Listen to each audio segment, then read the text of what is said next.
disponível para quem eventualmente está lá. Nós temos 22 alunos, estamos com 8 presentes, pessoal, então é um quórum relativamente baixo, mas é o que a gente tem, né, pessoal? Então, vamos lá, quem está aí, que bom que está aí, vamos lá, sequência, né? Talvez pelo fato de eu deixar as aulas tudo gravadinha, o povo tenha mais tranquilidade, mais se sinta à vontade para assistir por lá, o que eu acho pouco provável. Quem não assiste a aula presencial dificilmente vai assistir a gravada. Mas eu gosto de deixar, porque o que sobra não prejudica, né, pessoal? O que daí a gente faz a mais, o que é dado disponível para vocês a mais, não vai prejudicá-los em momento algum e, eventualmente, vocês podem querer utilizar, tirar uma dúvida, fazer alguma coisa diferenciada. Isso é sempre muito útil que esteja aí à disposição dos senhores, tá ok?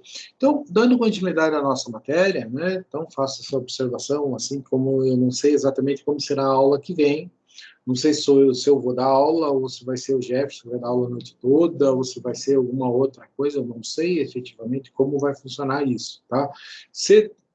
Para mim, o ótimo seria eu mesmo dando aula, mas eu acredito que não. Vamos conversando por mensagem aí para a gente ver como que as coisas funcionam. Mas, independentemente disso, nós temos hoje um tema para tratar que continua a tratar da nossa execução ou cumprimento de sentença, que seria o caso da gente falar especificamente da penhora, pessoal, da penhora no processo civil. Tá? Então, como que funciona a penhora nos nossos processos de execução, lembrando que esta penhora que nós estamos falando, ela é desta forma, tanto no processo de execução, quanto no processo de cumprimento de sentença, né? O que muda nesses processos é o seu início, né? Enquanto um tem uma vida autônoma, com base no título extrajudicial, nós vamos ter, com base em uma sentença, né, o início, o término da fase de conhecimento e o início da fase de cumprimento de sentença. A fase de cumprimento de sentença, a partir do momento que ela começa, né, ela é muito semelhante, né? Então, e essa parte da penhora é exatamente igual, seja no cumprimento ou seja na execução de um título extrajudicial, ok? Então, o que necessariamente é a penhora, pessoal? Então, a penhora é um ato de constrição, tá? A penhora é um ato por meio do qual um bem do patrimônio do devedor é individualizado e fica afetado ao pagamento do débito que ele tem. Então, o que acontece? Eu tenho um débito, lembrando que nós estamos falando de execução por quantia certa contra o devedor solvente, ou seja, execução de um valor certo, específico, eu sei que é R$ 100, eu sei que é 10 mil, eu sei que é 50 mil, eu sei qual é o valor, contra uma pessoa que tem patrimônio para fazer frente a esta obrigação. Então, execução por quantia certa contra devedor solvente. Como que funciona, então? Então, eu entro com a execução contra este devedor e eu dou um prazo para ele pagar, como a gente viu já na aula passada. Se ele não paga, qual é o caminho? O caminho é partir para a expropriação de bens, que é todo aquele caminho, toda aquela aula que a gente teve na semana passada. Essa expropriação de bens, né, o segundo passo que ela tem vai ser a concretização, a efetivação da penhora. Então, eu vou pegar um patrimônio desta pessoa e vou ligar este patrimônio, vou afetar, vou individualizar este patrimônio àquela execução propriamente dita. De modo que eu digo que faço essa ligação, a penhora é o ato de constrição, é o ato que liga o patrimônio do executado à obrigação propriamente dita, e é este patrimônio que é penhorado que vai vir para o processo, vai ser alienado, né? E os frutos desta venda vão servir para pagar as despesas processuais e ainda a dívida propriamente dita. Ah, não deu para pagar tudo, o que faz? Penhora outro bem, paga as custas dos processos novamente, né? O que resta de custas no processo, paga o exequente, sobrou dinheiro, devolva para o executado. Então, esta é a ideia da penhora. Então, a ideia da penhora é o quê? É um ato fundamental que tem por função pegar algo do patrimônio do executado e individualizá-lo, para que este patrimônio seja exigível, seja vendido, seja alienado, de modo a gerar dinheiro para o pagamento, né, daquela obrigação que está sendo executada, né? Então, normalmente, esses bens são, é penhorado. O ideal é que o quê? Vá lá ao oficial de justiça, penhore aquele bem e guarde aquele bem. Leve para o depositário público, né? E guarde aquele bem. Dependendo do tipo do bem, dependendo da situação, dependendo de uma série de fatores, às vezes é mais interessante dizer, ó, este bem está penhorado, mas você é responsável por ele. Você fica na condição de depositário do bem. Pode ser isso? Pode. Por quê? Porque às vezes isso é mais fácil. E às vezes eu não tenho de guardar o bem, às vezes o bem precisa de um cuidado específico. Nós temos várias situações onde é mais interessante que aquela pessoa que está acostumada a fazer aquilo continue a fazer aquilo, que tenha as condições de fazer aquilo. Às vezes eu tirar o bem pode ser muito mais oneroso, eu posso perder o bem propriamente dito. Então, a penhora é o quê? É você individualizar e trazer para a responsabilidade de uma pessoa, colocar na responsabilidade de uma pessoa. Muitas vezes pode ser a mesma pessoa que já está com o bem. Você vai lá, faz a penhora e diz assim, daqui para frente você é depositário, você tem que dar conta desse bem a hora que eu pedir. Tudo bem? Obviamente, pessoal, que como trata-se de uma execução por quantia certa, a penhora vai recair por tantos bens quantos bastem para o pagamento, né, do principal, juros, custas e honorários advocatícios. Então, eu estou executando 10 mil reais, posso penhorar um negócio de 5? Não. Posso penhorar um de 5 e mais um de 5 e mais um de 2, para pagar o quê? Os 10 mais os 2 dos honorários, custas e o que for. Ok? Então, eu preciso penhorar tantos quantos bens forem necessários para pagar o principal que está sendo cobrado na execução, bem como juros, custas, honorários, né? Todas as despesas decorrentes do processo. Somente pagando tudo isso, pessoal, que eu digo que o processo teve sucesso por completo. Então, nós precisamos penhorar bens que sejam suficientes, quando alienados, para pagar tudo isso. Senão, nós não paramos, senão a penhora continua procurando bens. Tudo bem? Espécie de bens comumente penhorados. Quando a gente fala do penhora, é muito comum ouvir penhora. Se você for, né, folhear um jornal de circulação local, você vai achar editais de leilão, edital de penhora, edital de execução. Se você for no fórum, você vai achar um edital com execução, com penhoras de bem, oferecendo essas coisas. Se você for olhar o Diário de Justiça, você vai encontrar. O que normalmente a gente vê, pessoal? O que normalmente é penhorado, tá?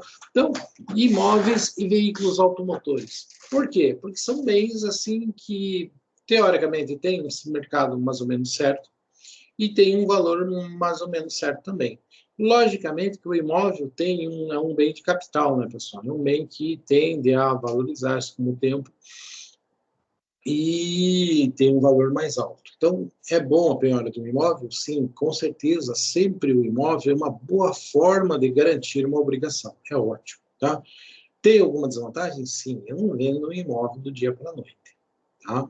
E para que eu seja 100% feliz com o meu processo de execução, eu tenho que penhorar um bem, que este bem vire dinheiro com facilidade. E muitas vezes o imóvel não tem esta liquidez, né, que a gente necessita dentro do processo de execução. Mas, logicamente, é a melhor forma de garantir alguma coisa é por meio de um imóvel. Veículos, pessoal. Já os veículos têm uma, como diríamos assim, tem uma rotatividade muito maior, tem uma liquidez muito maior, porque o valor deles é um pouco menor. No entanto, eles não servem tão bem assim para garantia, né, pessoal? Porque o estado do carro varia muito, nós temos muitas variáveis relacionadas a isso, e não é uma conta muito simples da gente tratar. Então, veículo serve como garantia, mas não é uma garantia absoluta como um imóvel. No entanto, ele tem a vantagem de ser bastante líquido, de fácil venda, né?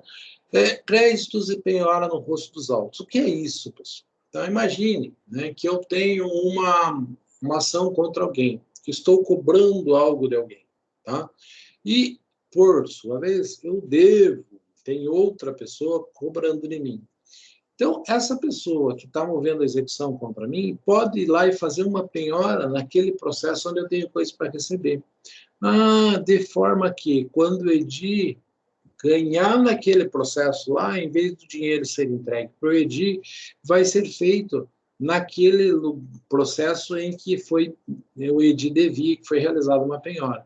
Então pode ser assim? Pode, pessoal. É muito comum a questão da penhora no rosto dos autos, ou seja, penhorar crédito que o executado tem em um outro processo. Isso é a penhora no rosto dos autos. Por que esse nome, pessoal? Porque antes do ProJúri, os processos eram físicos, né?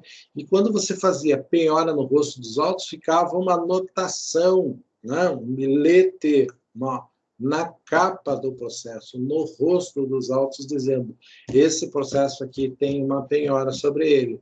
Para quê? Para que a gente não corresse o risco de passar por cima desta penhora que existia no processo.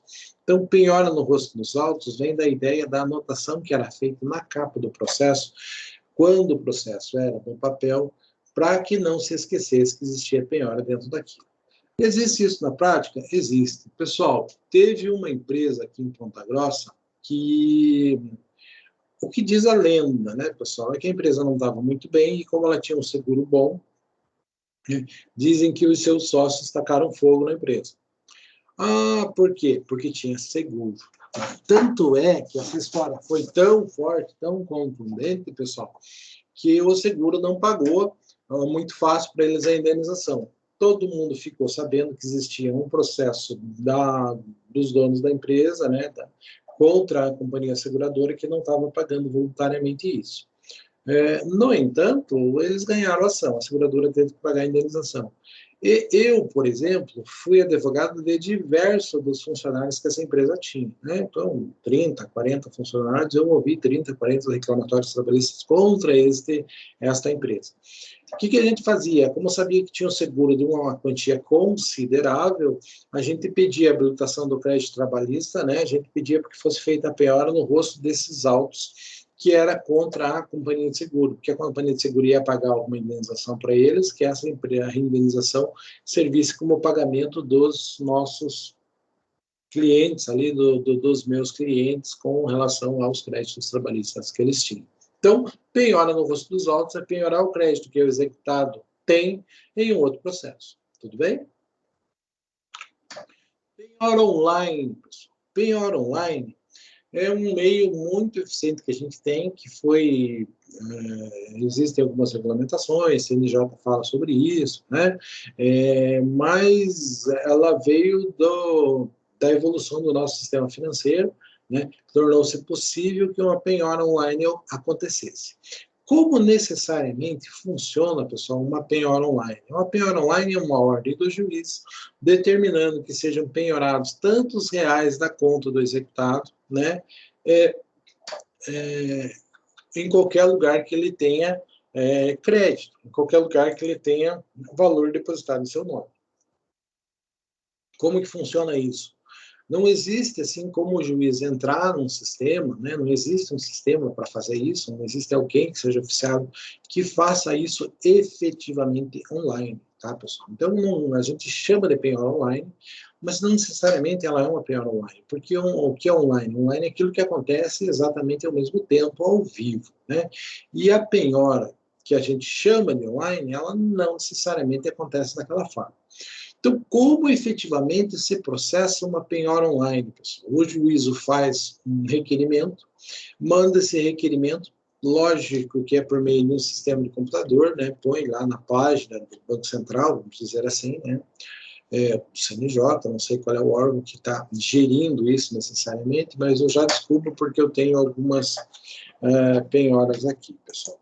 Tá? Então, o que o juiz faz? Ele coloca o requerimento desse negócio e com o requerimento disso feito, pessoal, daí passa a noite. Durante a noite, a gente tem um sistema de compensação bancária, né? Por meio do sistema de compensação bancária, durante a noite vão ficar bloqueados tantas quanto aquela importância em todas as contas que o sujeito tem. Então, digamos, né, que você tem uma ordem de penhora online de R$1.000 e o sujeito tem 5 contas em banco. Cada um dos bancos tem um determinado valor. Como que vai acontecer? O juiz vai bloquear até a importância de R$1.000. Então, um banco tinha 5.000, bloqueia 1.000. No outro banco tinha R$500, bloqueia 500. No outro banco tinha 3.000, bloqueia 1.000. Ah, professor, mas então vai ser bloqueado muito mais do que, na verdade, precisava? Num primeiro momento, sim. Por quê? Porque não tem como, né, a gente ter aqui uma seleção nesse momento. Não existe uma quebra de sigilo. O que acontece na penhora online é algo semelhante à compensação de um cheque. Como que é a compensação de um cheque? Você tem o cheque, né? E ele vai ser pago em determinado lugar. Ele cai na câmara de compensação, a câmara de compensação, durante a noite, vai pegar aquele negócio lá do... já achei aqui. Vai passar... quando é o cheque, pessoal, o que acontece? Passa na câmara de compensação, e na câmara de compensação, os caras vão simplesmente pegar o valor daquele banco que está que emitiu o cheque. Quando é uma ordem de penhora online, durante a noite, né, faz-se o bloqueio em todas as contas que o sujeito tem, porque a penhora não vai dizendo penhora só no banco tal, no banco aquele. Tá? Então, passa isso durante a noite e no dia seguinte vem um relatório para o juízo. Com este relatório em mãos, o juízo vai dizer, olha, bloqueia apenas esse valor aqui, os outros são liberados, caso tenha valores excedentes bloqueados, tá? Então, funciona desta forma, pessoal, a penhora online. Então, não é uma coisa assim 100% online, ela não acontece, o juiz faz aqui, automaticamente ela aparece lá do outro lado. Não é desta forma que o processo funciona, pessoal. Tá? O processo ele precisa das 24 horas para que a gente tenha esta situação. Só um pouquinho, pessoal.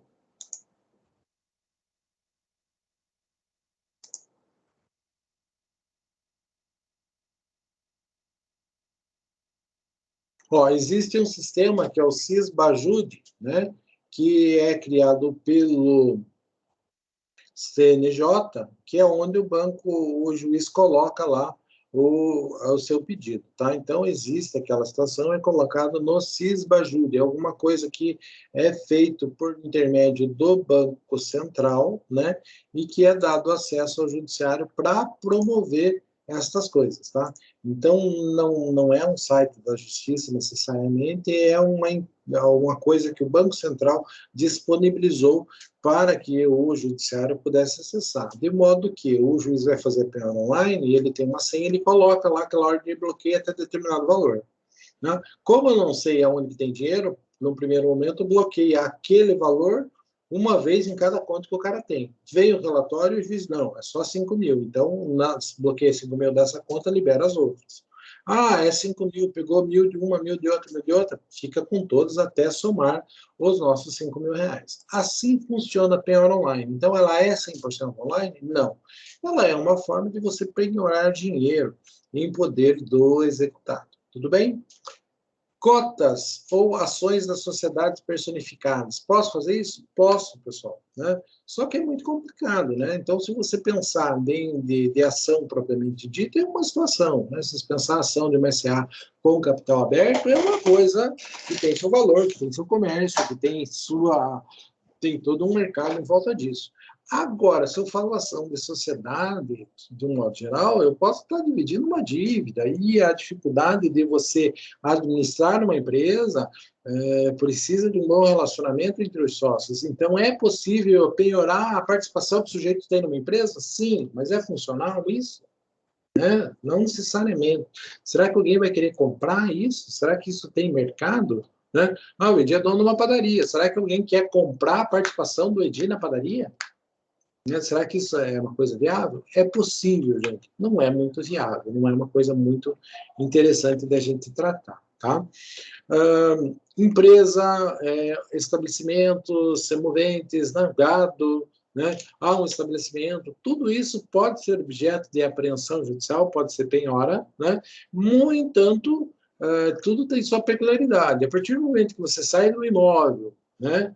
E você sai do veículo, você sai da penhora no rosto dos autos, que você passou da penhora online, todos os outros bens começam a ser um pouco mais complicados de serem penhorados, né?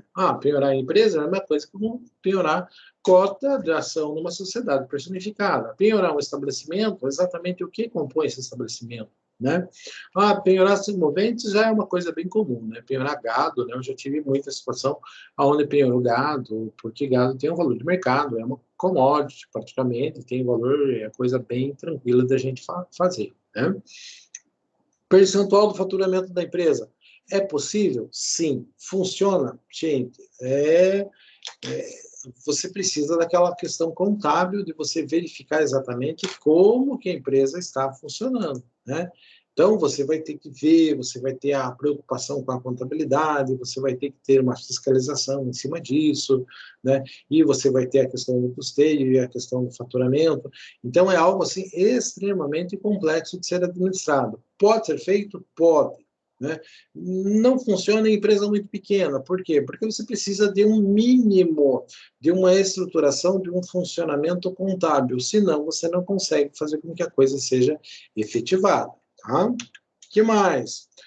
Penhoras de frutos e rendimentos de coisa móvel ou imóvel, ou seja, posso penhorar o que vai dar de fruta no meu pomar? Posso fazer isso.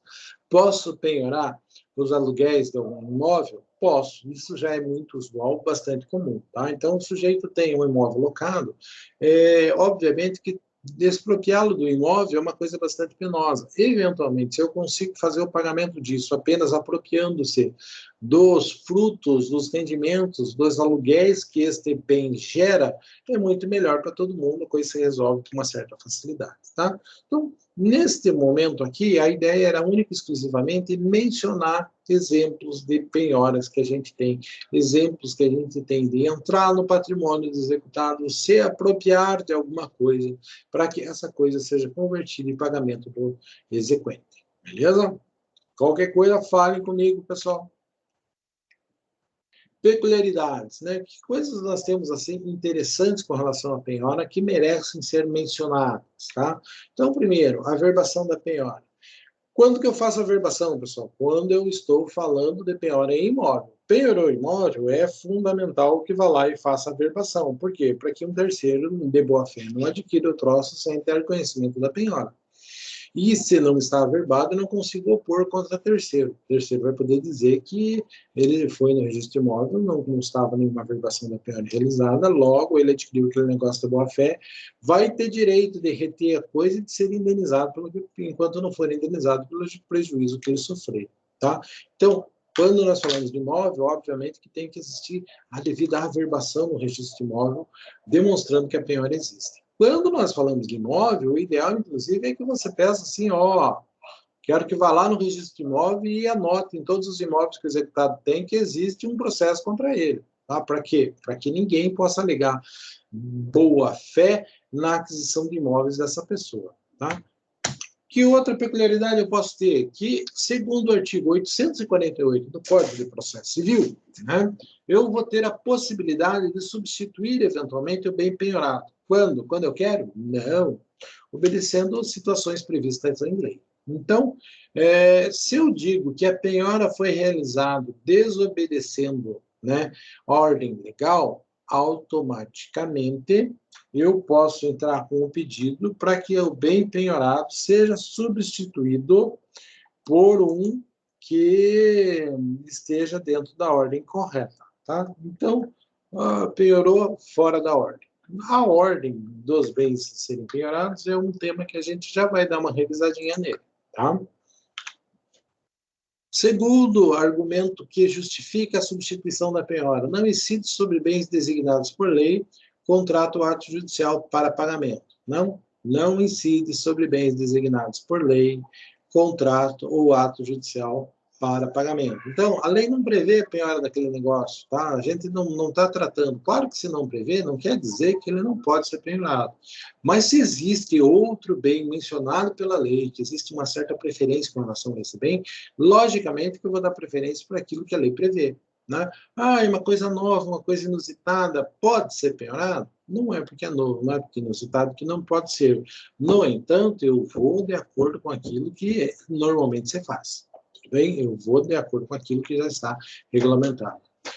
Recair sobre bens em outro foro, havendo bens neste. Por quê, pessoal? Tá? Estou aqui em Ponta Grossa, vou lá e penhoro o negócio em Arapoti.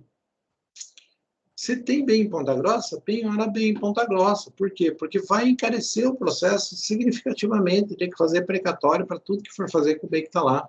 Ah, vai vender o bem, vai ter que fazer lá, vai ter que avaliar o bem, vai ter que...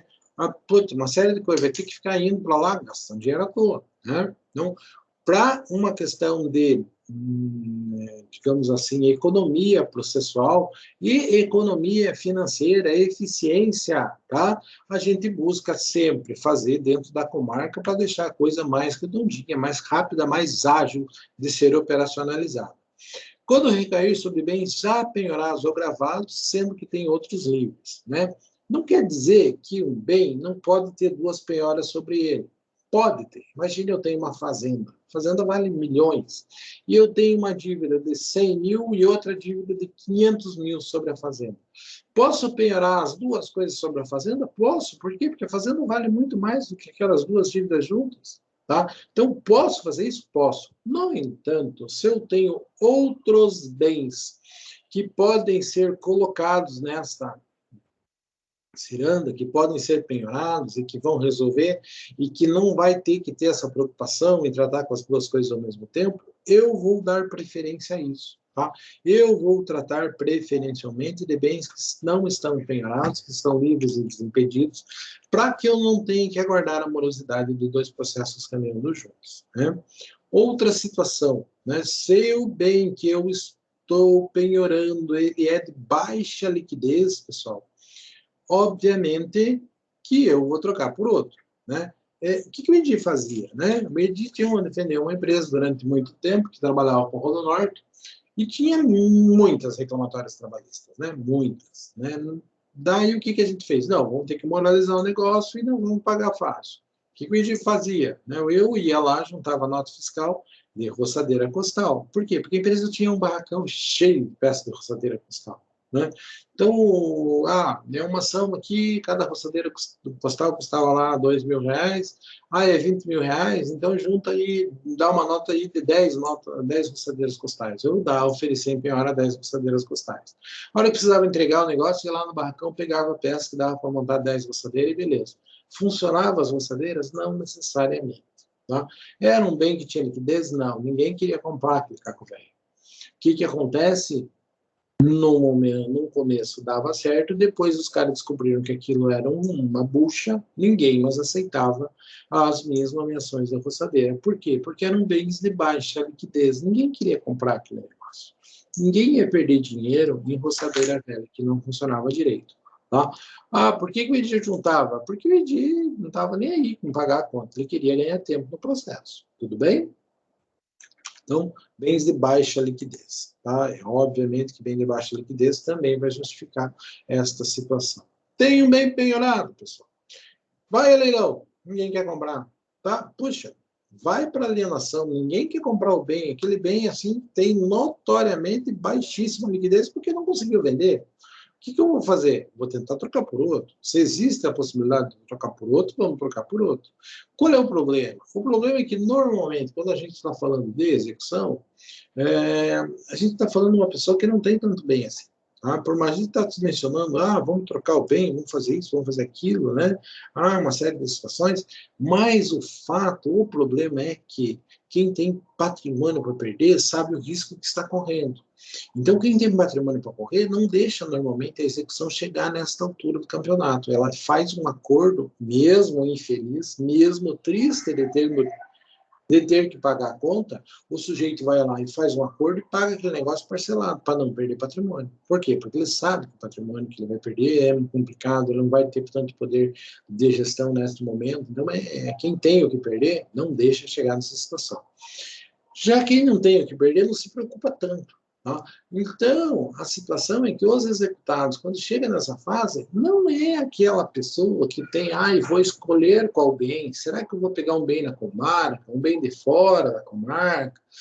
Este bem tem baixa liquidez, vou pegar aquele outro que tem alta liquidez. Não, gente, isso efetivamente não acontece, porque quando a gente está falando de executados, naturalmente estes executados não têm tanto patrimônio assim, não tem tanta coisa para ser objeto de processo de execução.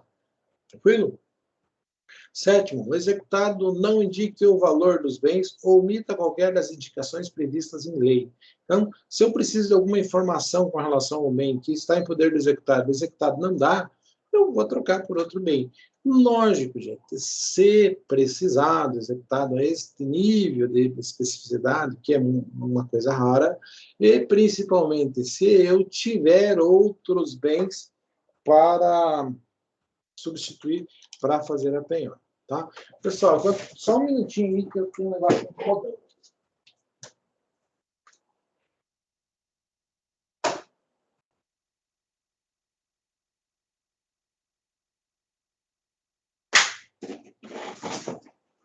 Beleza, tinha um besourão ali me incomodando e tinha que matar o bicho. O que acontece, pessoal? Ordem dos bens. De acordo com 835 do Código de Processo Civil, nós temos uma regrinha, uma lista que diz a ordem dos bens que devem ser penhorados e qual a preferência que a gente dá para isso. Então, à medida que o que está primeiro na lista é o que primeiro deve ser penhorado. Tá? Vamos dar uma olhada, ver se a gente entende.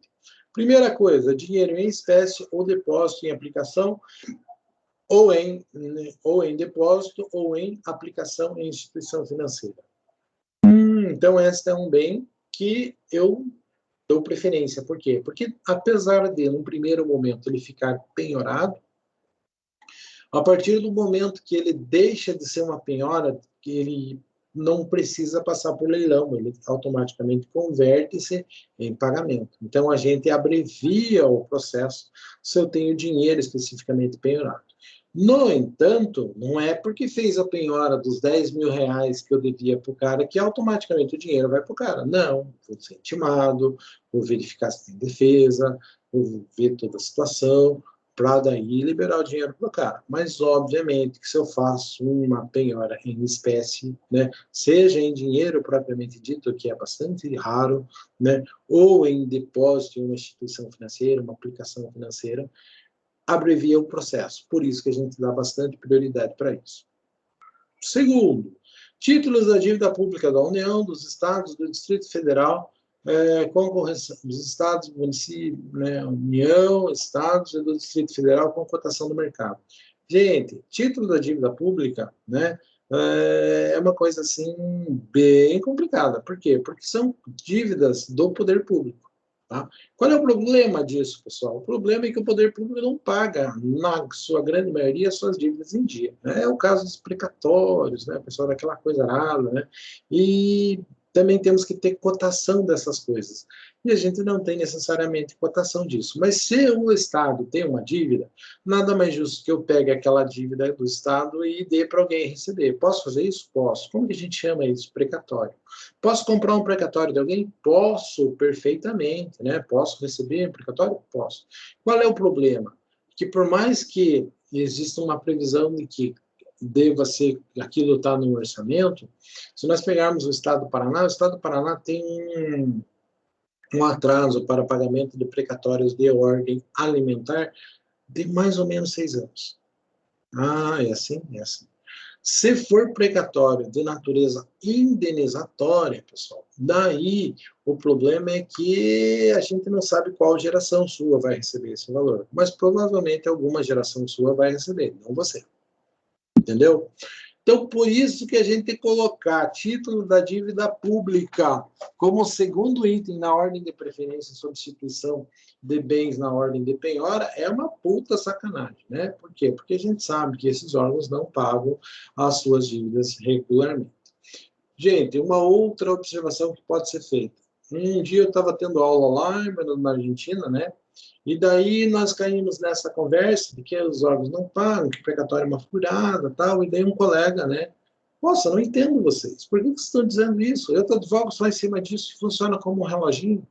E nós, está de brincadeira. Não, por lá no meu estado, os caras pagam certinho, tudo perfeitamente em ordem na data do vencimento, de acordo com o orçamento programado.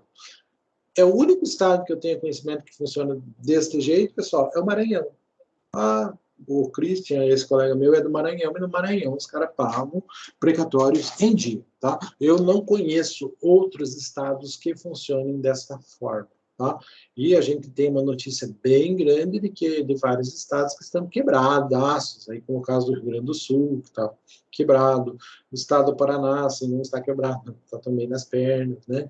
E assim, né, tem que pegar o histórico, por exemplo, do Beto Richa, que passou a mão no dinheiro do Paraná Previdência, né? Então o estado do Paraná também não está assim, tão quebrado, mas também não está bom das pernas, também tem um atraso assim, de anos no pagamento de precatórios de ordem indenizatória, né? Então a gente sabe que receber conta com pagamento por meio de título da dívida ativa, né, título da dívida pública, é uma puta sacanagem. Tá? Mas ele está ali, segundo item da lista, o que é ignorado, de um modo geral, no judiciário, pelos juízes, por todo mundo, é como se isso não estivesse escrito na lei, porque todo mundo sabe que isso aí é uma baboseira, né, uma bobagem.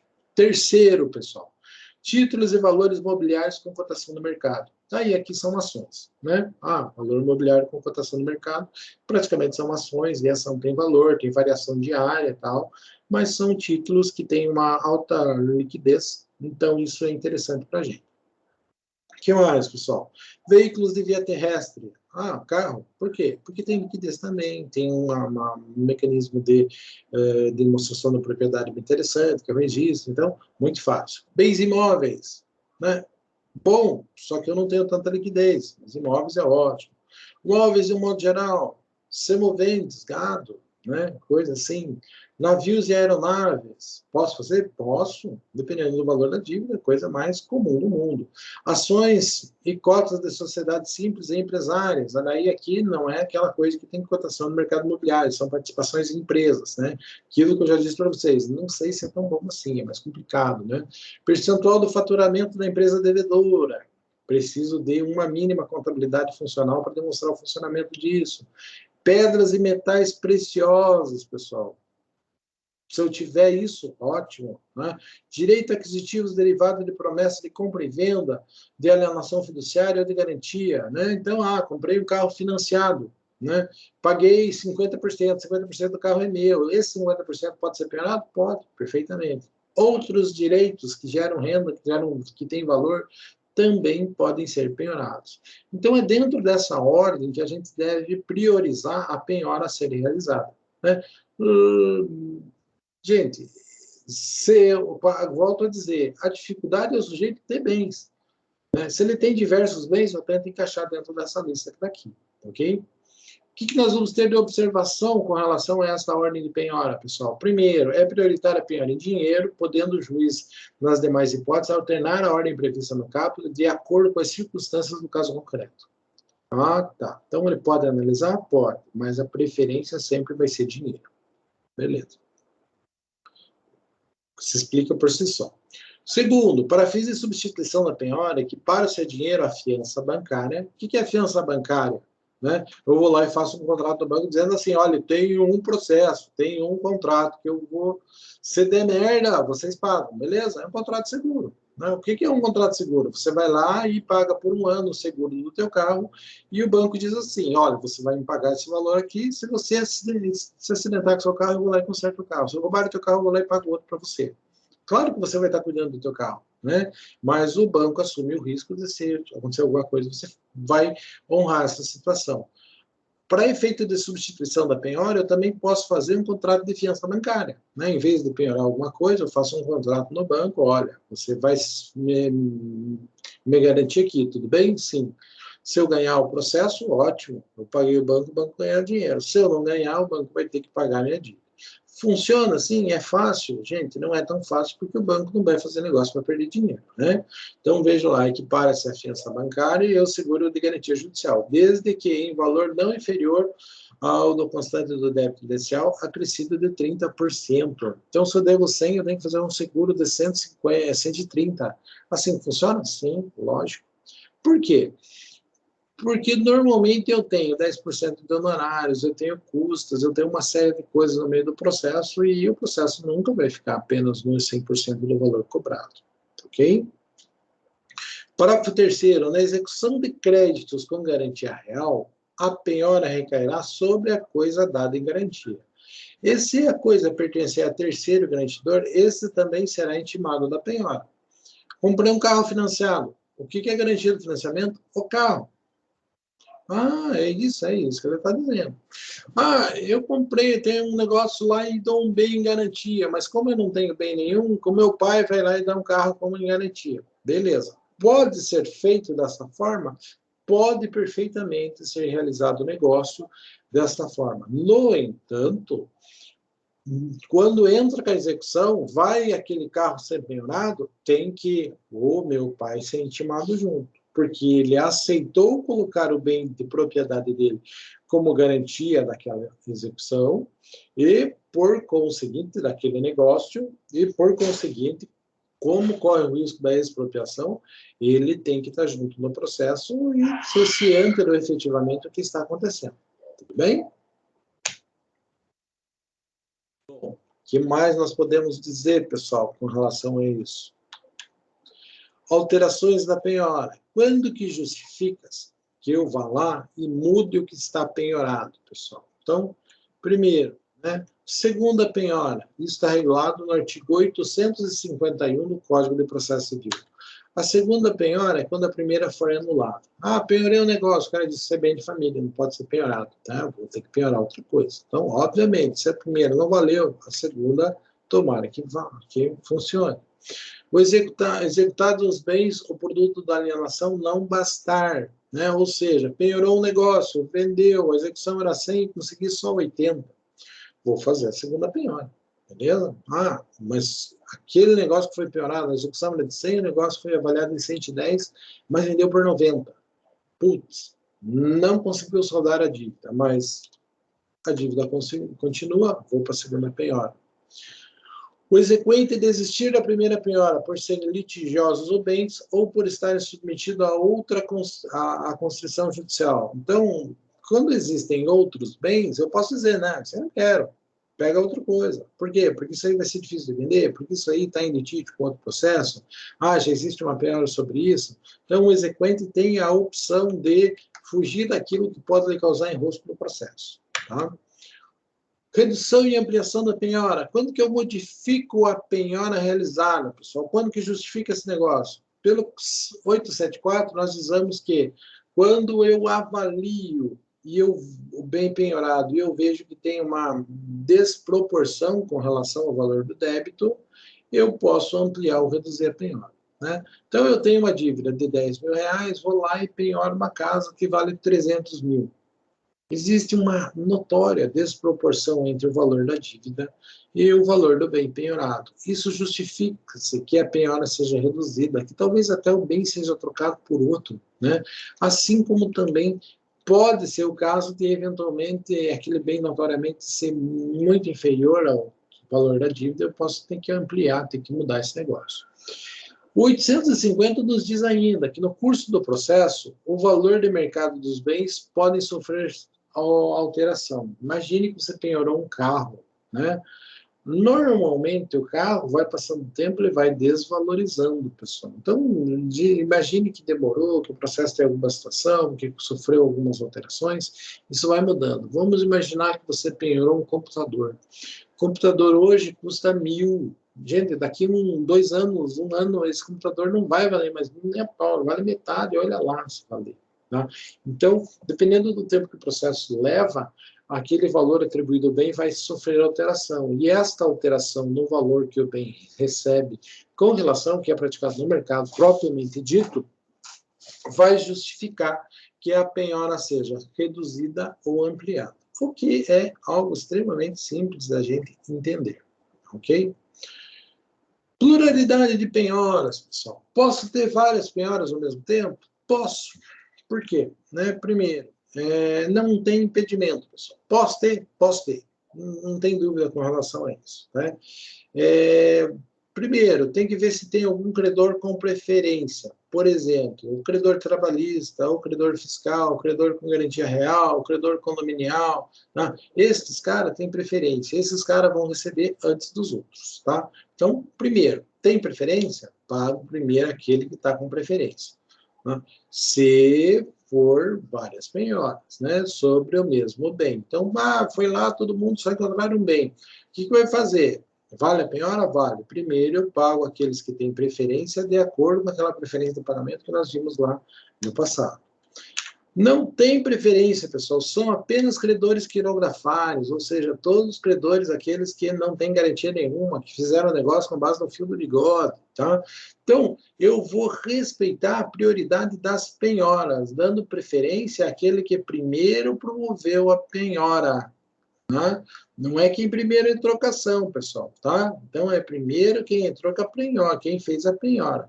Então, a prioridade é dada pela efetivação da penhora, não pela data da averbação no registro de imóveis, né? Então, quando foi feita a penhora? Quando o seu justiça foi lá e fez o auto de penhora.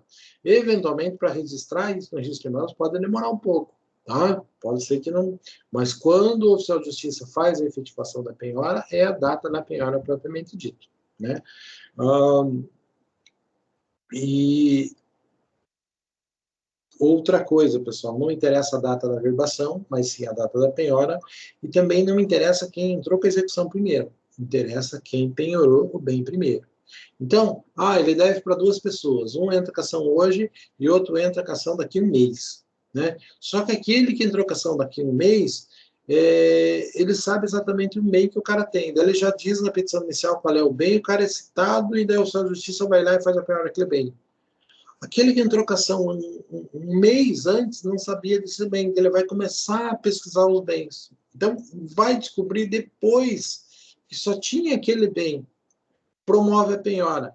Interessa o fato dele ter entrado com a ação antes? Não. O que interessa é quem efetivou a penhora antes. Primeiro vai pagar aquele que primeiro penhorou o bem. Tudo bem? Depositário, pessoal. O que é a figura do depositário? A figura do depositário já deu muito o que falar na nossa legislação, tá? Então, a figura do depositário, né, muitas vezes não é relevante, não é ideal que o senhor oficial de justiça carregue o bem e leve para casa, leve para algum lugar.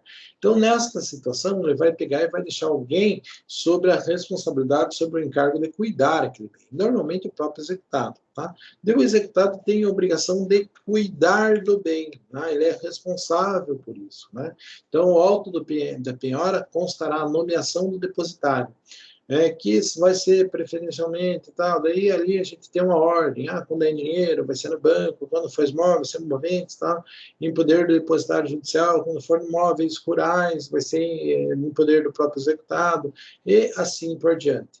Mas, às vezes, é ruim de carregar, é ruim de fazer alguma coisa, então eu nomeio o próprio executado como o depositário do bem, porque vai ter que tirar aquilo dali, vai ter que levar para alguém, é complicado. Então, posso nomear o próprio depositário como o próprio executado, como depositário do bem? Posso. E em muitos casos isso acontece, tá? Qual que é o problema, pessoal? O problema é que o depositário tem responsabilidade, ele responde com o seu patrimônio sobre isso. Se é o próprio executado, já é o patrimônio dele que está ali, mas ele vai ter que dar conta disso. Agora, se é outra pessoa, essa outra pessoa tem que estar ciente de que se ela consumir esse negócio foi perdido, né, ela vai responder com outros patrimônios que ela tem com relação a isso, pela guarda e preservação desse negócio, né? Vamos dizer assim, depositário judicial é uma coisa, depositário contratual é uma coisa diferente, né? Vamos dizer assim, que o depositário judicial não tem posse, né? Ele tem mera detenção do bem. Isso faz diferença. Se a gente for estudar lá direito das coisas, a gente vai ver que existe diferença entre detenção e posse propriamente dita. E o depositário judicial não tem posse, ele tem detenção do bem, única e exclusivamente. Beleza? O que mais que eu posso dizer para vocês? Ele tem que cumprir estritamente todas as determinações que o juiz der, né, sob pena de desobediência, de responder de uma série de coisas, né? No entanto, pessoal, não há mais a possibilidade de decretação de prisão civil do depositário. A partir do momento que o Brasil foi signatário do Pacto de São José da Costa Rica, né, o que acontece? Naquele tratado internacional, quando o Brasil tornou signatário, esta prisão civil do depositário deixou de existir, por mais que ela está na nossa legislação, ela deixou de existir, deixou de ser aplicável. Por quê? Porque nós não aceitamos mais prisão civil de forma alguma. A única prisão civil que nós aceitamos, de acordo com o entendimento do STF, é a prisão civil do devedor de alimentos. Por quê? Porque a gente considera que o bem jurídico liberdade é menor do que o bem jurídico vida, que depende da prestação alimentícia. Tudo bem? Então, nós só temos no nosso ordenamento jurídico a prestação, a prisão civil por meio da dívida de alimentos. No caso de depositário infiel, não existe mais prisão, existe responsabilização, existe perdas e danos, existe uma série de situações, mas não existe mais a questão de depositário infiel gerar prisão. O que eu vou dizer para vocês, eu já divulguei muito nessa situação, já tirei algumas pessoas da cadeia por conta da questão do depositário infiel, tá, pessoal? O cara devia um monte de coisa, penhorar no negócio dele, daí ele perdeu o contato com o processo demora 2 anos, veio o seu justiça pegar aquele bem que tinha penhorado, ele não tem mais o bem. Né? Já tirei alguns clientes da cadeia, algumas situações bastante peculiares. Lógico que numa aula presencial isso seria uma história muito legal de ser contada, mas no momento vamos deixar a aula do jeito que está, tá, pessoal? Basicamente, o que nós temos que saber é depositário infiel não gera mais prisão civil. Por quê? Porque é contra o pacto que o Brasil já é signatário, restando, de acordo com o Pacto São José de Costa Rica, apenas a prisão civil do devedor de alimentos aceita pelo nosso ordenamento jurídico. Tudo bem? Avaliação, pessoal. Sempre que o oficial de justiça fizer uma penhora, ele tem que promover a avaliação. Né? Normalmente não é aquela avaliação top, né, pessoal? Não é aquela coisa assim, porque ele não é expert em tudo. Mas é um carro, ele vai dar uma olhada no jornal, vai ver mais ou menos quanto que vale, dá uma olhada na tabela FIP lá e avalia aquele negócio, né? Agora, às vezes penhorou uma geladeira. Quanto vale a geladeira? Putz, penhorou uma máquina.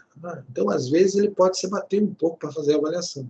Tá? Às vezes, justifica-se, inclusive, ter que fazer uma busca, fazer uma avaliação precisa, pegar alguém de conhecimento técnico sobre isso para pensar na avaliação desse negócio. Tá? Então, existe essa possibilidade? Sim, existe essa possibilidade, pessoal. Tá? Mas, via de regra, a penhora é feita no momento que o bem, a avaliação é feita no momento que o bem é penhorado. Não só é possível, pessoal, eu tive um contrato de um cliente meu, de uma termoelétrica, né, ele teve dificuldade financeira, a termoelétrica foi feita por uns 16 milhões, se não me engano, né, e daí ele estava devendo para o BNDES, estava uns quase 30 milhões. Né? E daí o que tinha ficado em garantia? A própria termoelétrica, mas não o imóvel, a termoelétrica, os equipamentos. Particularmente, eu acho que foi um erro de contrato do BNDES cabeludaço. Por quê? Porque por mais que tenha esse gasto, 16 milhões, para construir a termoelétrica, é um monte de ferro, né, pessoal? É um prédio de ferro com algumas máquinas instaladas nele, né?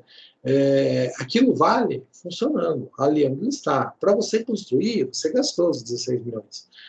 Agora, não é um bem que você pega e leva embora. Né? Se você for desmontar aquele negócio para levar, porque você penhorou, porque você fez, porque alguém comprou, aquilo vai virar, na verdade, assim, um monte de ferro velho. Tá? E este caso, esse processo era bastante curioso, por quê? Porque foi no processo de execução que o BNDES moveu contra o meu cliente, foi feito uma avaliação judicial de quanto custaria a remoção da termo. Né? E daí chegou-se num valor astronômico, né, que eu não me recordo qual era o valor, e principalmente, aquilo não era uma coisa que se desmonta e monta em outro lugar. Tá? Então, erros existem, principalmente quando parte do interesse público, né? Os caras põem umas bolas violentas. Tá? Mas sempre existe a possibilidade de avaliação. Se era possível fazer a avaliação só de quanto custava para tirar o negócio do lugar, obviamente que é possível, você lança a mão no procedimento de uma medida judicial específica para tentar avaliar um bem. Né? Aqui a gente está falando com relação das condições, né, que eu possa ter necessidade de nomear um perito avaliador, alguém que tenha conhecimento sobre o assunto. Né? Por exemplo, meu irmão é engenheiro civil, ele fez um curso só para avaliar imóvel. né? Por quê? Porque é bem complicado para prestar serviço para a Caixa Econômica, né? E uma série de situações. Então, existe um curso que o povo faz, né, para ser perito avaliador de imóvel. Então, a gente não pode exigir que o senhor oficial de justiça seja um expert e ele consiga dar valor a tudo certinho, né? A gente sabe que isso não funciona. Né? Quando a gente vai financiar um negócio pelo banco, tem um cara que vai lá pelo banco e avalia, e é um perito avaliador que faz isso para o banco. Então, a gente precisa disso no processo judicial? Logicamente que precisa. No entanto, né, o oficial de justiça às vezes não consegue fazer isso. Não é consultando o jornal, os classificados, que ele vai conseguir chegar a uma avaliação correta do bem que ele está ali manuseando. Tudo bem? Dispensa de avaliação. De acordo com o 871 do Código de Processo Civil, nós vamos dispensar, eu não preciso, né? Quando uma parte estima e a outra concorda, né? Então eu digo assim, piorou meu Fusca. Ah, eu acho que esse Fusca vale 50 mil reais. Ah, a outra parte olha, nossa, vale mesmo. Se as duas partes concordam, putz, por que nós vamos dizer que está errado, né? Teoricamente, quem está executando está concordando com quem está sendo executado com relação ao bem, então uma coisa deve ter sentido. Então, se as duas partes concordam, ótimo, né? Lógico, deu um exemplo absurdo, né? Um Fusca custando 50 mil reais, gente, hoje em dia tem Fusca que está valendo isso, os malucos não estão pagando isso no Fusca vem, tá? Então, vamos lá. Quando títulos ou mercadorias que tenham cotação em bolsa comprovada. Então, penhorou valor mobiliário, ação com cotação em bolsa, com certidão e publicação oficial, não precisa avaliar. Por quê? Porque tem cotação oficial. Título da dívida pública, né? Ações, tal, toda aquela coisa. Título da dívida pública, aquela bucha que nós estamos falando lá, que está no segundo lugar da ordem dos bens que devem ser penhorados, pessoal. Aquele negócio, né? Títulos de crédito, negociáveis em bolsa, aquilo que tem cotação oficial por dia, comprovado por certidão de órgão oficial, tal, aquelas coisas, né, pessoal, né? E aqui ações do modo geral, como tem cotação, não precisa ser avaliado. Veículos automotores, outros bens cujo preço médio de mercado possa ser conhecido por meio de pesquisas realizadas por órgãos oficiais. Claro, né, gente? O carro precisa fazer avaliação? Não. Tem um monte de tabela ali, a gente dá uma olhada, chuta um pouquinho para baixo o valor e beleza. Assim como você vai utilizar isso para fazer o seguro, você vai utilizar isso também para fazer uma avaliação no caso de uma penhora judicial. Tá?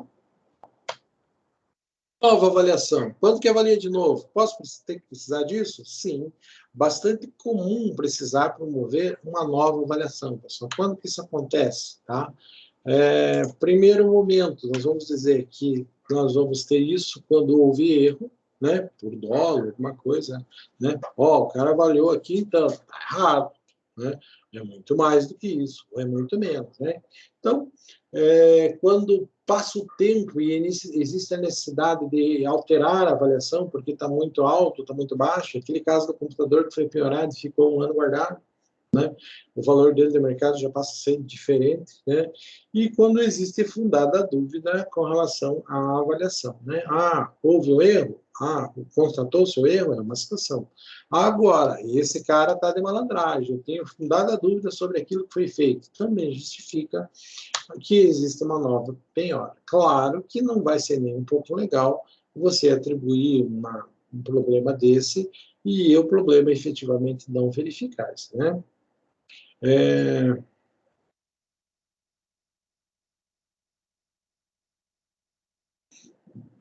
Aqui, claro, né, no caso de penhora feita por termo nos autos, ou seja, você faz a penhora nos próprios autos, como de bens imóveis, será expedido apenas mandato de avaliação a ser cumprido pelo senhor oficial de justiça. Então, um imóvel, você não vai no imóvel e diz que está penhorado, você faz a determinação de penhora no processo, o oficial de justiça avisa que foi feito e faz a verbação no registro de imóveis, tá? Assim que funciona a questão da avaliação nova no caso de imóveis. Por final, pessoal, sempre que a penhora é realizada, você tem que intimar o executado, né? Por quê? Porque ele tem que ficar sabendo, né? Penhoramos aqui no negócio teu, tá sabendo? Você defenda, faça o que você achar que pode, né? Peça ajuda, faça alguma coisa. Então, é nesse sentido. Fez a penhora, tem que intimar o executado. Se ele tem advogado constituído nos autos, vai ser intimado por meio de advogado. Ó, isso é possível. E isso é um problema. Gente, vou dizer para vocês assim. Eu me formei no ano de 98, a OAB é maio de 99. Tá? Naquela época demorava uma eternidade para fazer o exame de ordem e até fazer o juramento. Então, eu consegui fazer o juramento apenas em maio. Né? Então, ficando 5 meses sem OAB aí, por mais que tenha passado na primeira possibilidade, a OAB se enrolava para entregar o carteiro para a gente. Tá? O que acontece, pessoal? O que a gente tem para dizer, que eu tenho para dizer para vocês com relação a isso? Tem um processo que eu e mais uns 2 sócios, né, pessoal, a gente pegou lá naquela época, tá? Então, há muito tempo atrás, né, logo no que a gente se formou. E nós fizemos a defesa do cara, o cara era bem cego, não tivemos sucesso na defesa, fizemos um recurso especial, toda aquela coisa nada deu certo. O cara ficou devendo, porque a gente tentou de todo jeito. Sou bem sincero que a gente tentou fazer tudo que foi possível, mas o cara realmente era cegão e não tinha o que fazer por ele. Nós tentamos. Na época, ele perdeu R$22.000. Qual é o problema? O problema é que ele nunca pagou até hoje. E esse cara sumiu. Nós nunca mais vimos eles. Né? E qual é o problema? Agora o processo está andando, pessoal. Os caras acharam um bem dele lá em Osasco, São Paulo, né? Um terreno enorme. Né? E a dívida hoje está em 200 e poucos mil reais. Penhoraram o terreno e daí os caras me intimam, eu e o meu antigo sócio, para a gente falar, para a gente defender. Ele falou, olha, eu não sei onde o cara está. Faz 22 anos que eu não vejo mais esse cara. Eu peço minha desabilitação do processo, renuncio. Deus juiz, só aceito a sua renúncia se você notificar o cara. Ele falou, não, o juiz não sabe onde o cara está e eu muito menos. Tá? Então, esse é um problema. Ele está sendo intimado por meio do advogado constituído nos autos, que sou eu. Né? Só que isso aconteceu há 20 anos atrás, mais de 20 anos atrás. E eu, com meu sócio, estamos preocupados, por quê? Porque o bem dele vai ser penhorado, ele vai perder o bem e nós não temos o que fazer. Né? E estamos tentando sair do processo de qualquer jeito, dizer de onde está, já tentamos procurar o cara de tudo quanto é lugar. Se o cara não morrer, o cara é muito malandro, porque a gente achou diversas ações contra ele, execuções, ninguém sabe onde ele está. Né? Mas a hora que ele perder o imóvel, gente, com certeza ele vai aparecer para encher um saco. Né? Então, é uma coisa que existe, o advogado constituindo no processo pode ser intimado com relação à penhora realizada, à expropriação, à venda, a gente vai ser intimado para isso. Na verdade, a penhora já existe faz bastante tempo, nós estamos sendo intimados no momento com relação à alienação do bem, à venda do bem, e isso nos incomoda bastante. Tá? Mas, o que tem que ser feito? Estamos fazendo tudo que pode. Né? Estamos tentando mandando notificação para o último endereço que a gente achou dele, estamos fazendo uma consulta à turma, ao Conselho de Ética da OAB para ver o que a gente pode fazer, estamos juntando a decisão lá de São Paulo, como é que eles tratam com relação a isso, para tentar tirar esse macaquinho das nossas costas e jogar para o macaquinho de outras pessoas, ok? Mas é um problema que existe. Por final, ali, caso a penhora tenha sido feita na presença do executado, a intimação é dispensável. Reputar-se-á intimado executado que tiver mudado de endereço sem prévia comunicação ao juízo. Então, se ele se muda e não informa ao juízo qual que é o seu endereço, automaticamente ele se dá por citado. Qual é o problema? Cara, considere ele citado porque ele não formou o endereço dele no processo, mas não por mim. Tudo bem? Não por mim. Beleza? Quem mais tem que ser intimado, pessoal, quando uma penhora é realizada? O cônjuge. Quando a penhora recair sobre bem imóvel ou direito real sobre imóvel. Por quê? Mesmo que eu seja casado com comunhão parcial de bens e o bem tenha sido adquirido antes do casamento ou por herança, que ele logo não comunica com o cônjuge tem que ser citado na penhora desse bem. Por quê? Se não é dele? Porque o bem não é dele, mas os frutos são. Tá? O imóvel eu tinha antes, mas quando eu alugo, o imóvel dá fruto e esse fruto é dividido com o meu cônjuge. Então, ele tem que ser citado. Com separação de equestres, da mesma forma, ele também tem direito aos frutos. Logo, se é penhora sobre imóvel, o cônjuge tem que ser citado. Credor com garantia real. Penhorei um bem onde tem um credor com garantia real sobre aquele bem, automaticamente ele tem que ser citado. Ah, por quê? Porque eu comprei um carro financiado, paguei 80% do carro e existe uma garantia real desse carro perante a financeira. A financeira tem que ser citada? Sim, mas é só 20% dela, 80% já é do devedor, mas ela tem que ser citada porque existe garantia real. Tá? Titular de usufruto ou de direito de habilitação quando a penhora recair sobre o bem gravado, com usufruto ou habitação. Lógico, né? Eu sou o proprietário. O proprietário pode ter os direitos decorrentes da propriedade, né? Que é o direito de usar, gozar e dispor. São direitos, né? E reaver de quem injustamente a detenha. São direitos que decorrem logicamente, né? Em circunstância da propriedade. O domínio traz esses direitos. Posso desmembrar? Posso gerar um direito de habitação? Posso gerar um direito de usufruto? Posso. Mas a propriedade permanece íntegra, né? Então, se eu vou tirar a propriedade e passar para outra pessoa, quem tem esses direitos de usufruto e habitação sobre o imóvel tem que ser automaticamente intimado disso. Promitente comprador, né? Sou o dono do negócio e prometi a venda para alguém, né? Esse imóvel vai sendo penhorado, o promitente comprador tem que ser intimado, tá? Desde que esta promessa tenha sido devidamente registrada no registro de imóveis, né? O promitente e vendedor, da mesma forma, tem que ser intimado quando em relação ao contrato realizado. Tranquilo, pessoal? Beleza? Dúvidas? Estão me ouvindo? A impressão que dá é que ninguém escuta nada. Tudo certo. Tudo certo? Pessoal, vou tentar pela última vez entrar no site da Fajar aqui, mas eu acho que não está funcionando, tá? Vou ser bem sincero com vocês, eu acho que o Unimestre não está funcionando.